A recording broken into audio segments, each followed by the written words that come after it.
চট্টগ্রামে ব্যবসায়ী চোখে মরিচের গুঁড়ো ছিটিয়ে স্বর্ণ ডাকাতির চেষ্টা।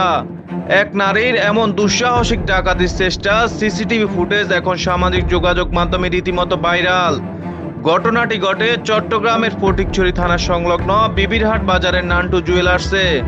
ওই ভাইরাল ভিডিওতে দেখা যায় গত মঙ্গলবার বিকেলে সাধারণ ক্রেতা সেজে বোরকা পরা এক নারী কিছুক্ষণ স্বর্ণালংকার দেখার নাটক করার পর হঠাৎই ব্যাগ থেকে বের করেন মরিচের গুঁড়া। মুহূর্তের মধ্যেই দোকানের দুই কর্মচারীর চোখে সেই গুঁড়া চুরে মেরে স্বর্ণ ছিনতাইয়ের চেষ্টা চালান তিনি। চোখে মরিচের গুঁড়া পরায় কর্মচারীরা সাময়িকভাবে দিশেহারা হয়ে পড়লেও দমে যাননি তারা। একজন কর্মচারী অত্যন্ত সাহসিকতার সাথে ওই নারীকে জাপটে ধরেন। তার চিৎকার শুনে আশেপাশের ব্যবসায়ী ও সাধারণ মানুষ দ্রুত এগিয়ে আসেন এবং তাকে আটকে রাখেন। খবর পেয়ে ফটিকছড়ি থানা পুলিশ দ্রুত ঘটনাস্থলে পৌঁছে অভিযুক্ত নারীকে আটক করে।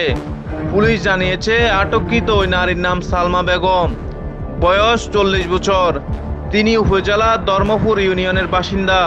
ফটিকছড়ি থানার ইনচার্জ রবিউল আলম খান জানিয়েছেন এই ঘটনায় ওই নারী সহ দুইজনকে আসামি করে থানায় একটি মামলা দায়ের করা হয়েছে। তবে এই চুরির চেষ্টার পিছনে অন্য কেউ জড়িত আছে কিনা তা খতিয়ে দেখছে পুলিশ। দিনের আলোতে এমন অভিনব ও দুর্ধর্ষ চুরির চেষ্টায় বিবিরহাট বাজারের ব্যবসায়ীদের মধ্যে আতঙ্ক বিরাজ করছে। তবে কর্মচারীদের উপস্থিত বুদ্ধি এবং সাহসিকতার কারণে বড় ধরনের ক্ষয়ক্ষতি থেকে রক্ষা পেয়েছে জুয়েলারি দোকানটি। News desk Kafil Talukdar, MRK TV.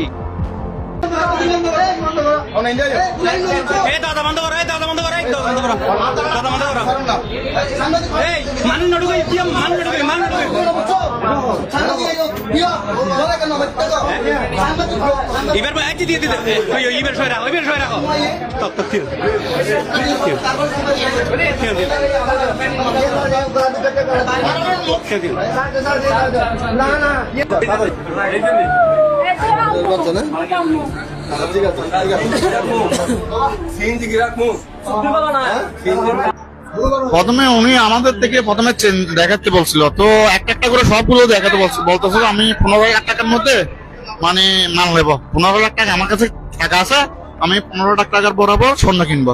তো একটা একটা করে সবগুলো আমরা হিসাব করতেছি, হিসাব করে দেখতেছি সবগুলো একসাথে যোগ করে বলতেছি ওনার কাছে 5 ভরি আপনার 13 মনের মতো 13 না 6 পয়েন্ট হয়েছিল।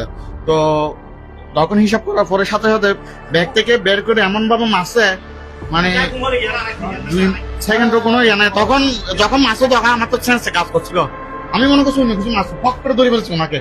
আগে মানে ওনা বেড়ায় ধরে বাসে এরকম রেখে দিচ্ছি। ওনাকে বলতেছি ডাক দাও, তাড়াতাড়ি সবাইকে ডাক দাও, কারণ সবাই আসছে তারপর এখানে।